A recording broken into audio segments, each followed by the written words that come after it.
Arbitrage किन्हीं दो Sensex एक ही स्क्रिप्ट के किन्हीं दो मार्केट में जाके परखना होता है। परखना होता है कि मतलब कैसे, मान लीजिए दिल्ली में एक लोकेशन है, अब जैसे मैं यहां रहता हूं जनकपुरी, और एक लोकेशन है आजादपुर मंडी, AJADPUR आजादपुर मंडी, ठीक है। तो सर आर्बिट्रेज का रूल क्या है? आर्बिट्रेज का रूल ये बोलता है, मान लीजिए जनकपुरी में जो आलू है या टमाटर है वो 10 रुपए किलो बिक रहा है,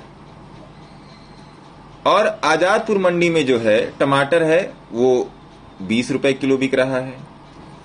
तो लोकेश जी ने क्या किया कि टमाटर यहां से खरीदे और आजादपुर मंडी में ले आके बेच दिए, तो उनको 10 रुपए का प्रॉफिट हो गया। ये इंटर कमोडिटी है, इंट्रा कमोडिटी नहीं है। इंटर मतलब सेम इंडेक्स, इंट्रा मतलब अलग अलग कमोडिटी आपकी हो गई, है ना। तो यही होता है आर्बिट्रेज। तो जैसे आपने अभी देखा कि बीएससी में निफ्टी चल रहा है 18,500 और एनएससी में निफ्टी चल रहा है 18,515।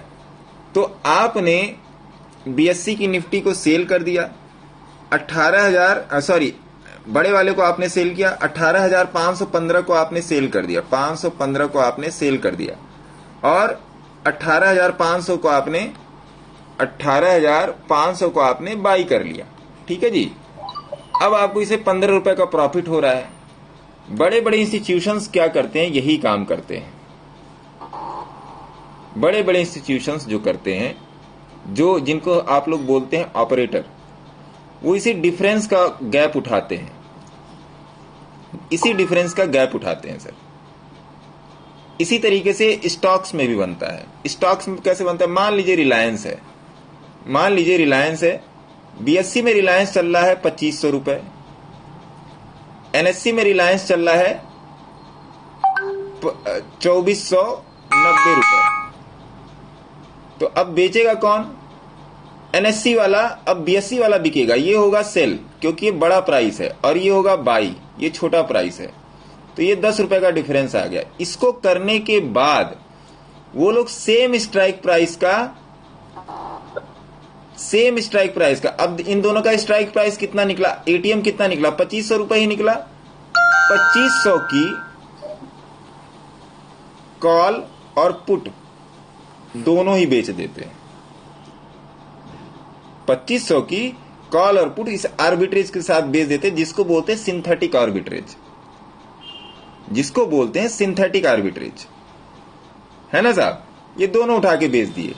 अब ये आता है हैवी क्वांटिटी में, 1 लाख क्वांटिटी में, 50,000 क्वांटिटी में, 2 लाख क्वांटिटी में, इस तरीके से ये जाता है। तो इसमें हैवी प्रॉफिट निकलता है। इसको बोलते हैं सिंथेटिक आर्बिट्रेज। और इसमें आप ऑर्डर पंच एक साथ पंच इन और एक साथ पंच आउट नहीं कर सकते।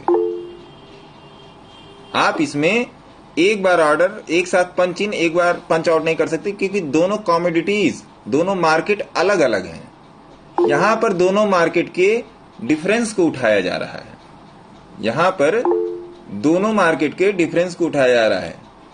टुन्नू टुन्नू कौन कर रहा है भाई? मैसेज आया? नहीं, मैसेज नहीं आया। हैंड्स अप हुआ है सर। मैंने हाँ, पूछिए ना, पूछिए। अरे वो सिंथेटिक सर वाला, वो समझे थोड़ा, उसको मैं थोड़ा कंफ्यूज था। सिंथेटिक आर्बिट्रेज आपने लास्ट में समझा है ना? हाँ, ये वाला। ये मैं किसी दिन आप लोगों को मैं बना के दिखाऊंगा सर। ये मैं किसी दिन मैं आप लोगों को बना के दिखाऊंगा अपने अकाउंट पर, है ना। इसी अकाउंट में बना के दिखाऊंगा, इस वाले अकाउंट में, इसी अकाउंट में बना के दिखाऊंगा मैं आप लोगों को सिंथेटिक आर्बिट्रेज। देखिए, एक तो आपने सुना होगा कि ये तेल इंजन ऑयल आता है कि ये प्योर इंजन ऑयल है, ये सिंथेटिक है। सिंथेटिक में थोड़ा सा जो फ्रिक्शन होता है, सिंथेटिक वहां पर आ जाता है जिसमें फ्रिक्शन कम हो जाता है। सिंथेटिक शब्द का यूज वहां पे किया जाता है जिसमें फ्रिक्शन कम हो जाए। फ्रिक्शन कम होने से चीजें हो जाती हैं और स्मूथ ड्राइव करती हैं सिंथेटिक होने से। उसी स्मूथनेस को बढ़ाने के लिए ये दोनों चीजें बेची जाती हैं। इसके और भी बहुत सारे तरीकों से इसको किया जाता है, बहुत सारे तरीकों से किया जाता है। उनमें से एक तरीका मैं आपको बता रहा हूं। आर्बिट्रेज कम से कम कुछ नहीं तो 20-25 तरीके से बनता है, 20-25 तरीके से आर्बिट्रेज बनता है। बैंक निफ्टी में बन जाता है। बैंक निफ्टी में भी लोग बना देते हैं, जैसे सरिता मैडम बनाती थी। बैंक निफ्टी को बेच दिया, निफ्टी को खरीद लिया, निफ्टी को बेच दिया, बैंक निफ्टी खरीद लिया। तो उसके पीछे इसकी एवरेज परसेंटाइल निकाल के किया जाता है, उसके पीछे इसकी एवरेज परसेंटाइल, और इसके गैप को ही हम लोग ट्रेड करते हैं। इन दोनों के एवरेज परसेंटाइल गैप को ही हम लोग ट्रेड करते हैं आर्बिट्रेज में। तो यही होता है कि इंटर मार्केट कमोडिटी में इस तरीके से आर्बिट्रेज को बनाते हैं, है ना। अब मैं बता रहा था आपको ऑक्सीलेशन में जो था सर, ये ब्लू वाला आपका आर्बिट्रेज का हो गया, लाल। अब ऑक्सीलेशन में इसके अलावा भी 5-6 चीजें और हैं। ये आर्बिट्रेज को छोड़ दीजिए, इसमें आर्बिट्रेज को छोड़ दीजिए आप। मोटी मोटी ये चीजें देखी जाती हैं, छोटी छोटी मगर मोटी बातें, ये चीजें देखी जाती हैं। मैं देखता हूं, मैं रोज देखता हूं। अब मेरे को टाइम क्यों नहीं लगता? मेरे को टाइम इसलिए नहीं लगता क्योंकि मैं इस चीज का आदी हो चुका हूं, इसलिए मुझे टाइम नहीं लगता। मेरे चार्ट पे अगर बीसीओ इंडिकेटर लगे हुए हैं तब भी मैं निकाल लूंगा प्राइस एवरेज, क्योंकि मुझे आदत हो गई है। वो आदमी नहीं देख पाएगा जिसको 2 इंडिकेटर की आदत है और उसके चार्ट पे 10 इंडिकेटर लगे हों, वो आदमी नहीं देख पाएगा। मेरी आदत हो चुकी है कि चार्ट पे कुछ भी रहे, जो मैं देखना चाहता हूं वो मैं देख लेता हूं। तो इतनी सारी चीजें देखी जाती हैं एक ऑक्सीलेशन को कंसीडर करने में, और यही ऑक्सीलेशन ही कहीं ना कहीं मुझे सक्सेस दिला देता है मेरे ट्रेड में। क्यों सक्सेस दिलाता है मैं आपको बताता हूं। सक्सेस इसलिए दिलाता है कि जो मैंने अभी निफ्टी का ट्रेड जो मैंने कल दिया था, निफ्टी का ट्रेड अभी जो कल दिया था, उसमें भी इसी ऑक्सीलेशन का ही मदद ली गई थी। यह श्रीकांत जी ने पूछा कि सर आपने आते ही मार्केट खुलते ही ट्रेड दे दिया, या जो भी क्वेश्चन किया श्रीकांत साहब ने, तो उसके पीछे ये सब सारी चीजें थी। रिकॉर्डिंग हो रही है ना? हाँ, रिकॉर्डिंग हो रही है। उसके पीछे ये सब सारी चीजें थी। अब आइए सर आते हैं जो मैंने आज आप लोगों को बोला है, हेज पर आज बात करते हैं कि हेज कैसे बनती है, बायर की हेज क्या होती है, बायर की हेज क्या होती है, सेलर की हेज क्या होती है, रिवर्स हेज क्या होती है, रिवर्स हेज, फॉरवर्ड हेज क्या होती है, और फ्यूचर हेज में भी एफयूटी हेज जो अगर आप बनाओगे तो उसमें भी बायर की हेज क्या होती है और उसमें भी सेलर की हेज क्या होती है, और इसमें भी रिवर्स हेज क्या होती है, इसमें भी फॉरवर्ड हेज क्या होती है। Reverse hedge, forward hedge buyer और सेलर के हिसाब से बदलती रहती है, ये नहीं बदलता, ये फिक्स है। ये टर्म आपका जो है ये फिक्स है। ये टर्म आपका बदलता रहता है। ये टर्म अक्सर फॉलो होता है आपका तूफानी में, ये टर्म होता है आपका तूफानी में फॉलो होता है, और ये टर्म जो आपका फॉलो होता है वो स्प्रेड में या कैलेंडर में। अब तूफानी और कैलेंडर में क्या अंतर है? तूफानी और कैलेंडर दोनों ही स्प्रेड हैं, स्प्रेड दोनों ही है। कैलेंडर क्या होता है? Buying minus selling. तूफानी भी होता है बाइंग माइनस सेलिंग। और जब हम हेज शब्द का यूज कर लेते हैं तो हेज शब्द का यूज करते ही एक आदमी की एंट्री होती है, वो है ऑप्शन। एक टर्म की एंट्री होती है ऑप्शन। ऑप्शन में हमारे पास 2 वैल्यू होती हैं, एक होती है इंट्रिंसिक वैल्यू, एक होती है आपका टाइम वैल्यू। टाइम वैल्यू जिसको इंट्रिंसिक को हम बोलते हैं चिप्स और टाइम को बोलते हैं हवा। स्टोन एज किसी चिप्स और हवा का कॉम्बिनेशन है, क्योंकि स्टोन एज में इंट्रिंसिक वैल्यू नहीं होती है और टाइम वैल्यू ही केवल थोड़ी बहुत होती है, छोटी सी टाइम वैल्यू होती है।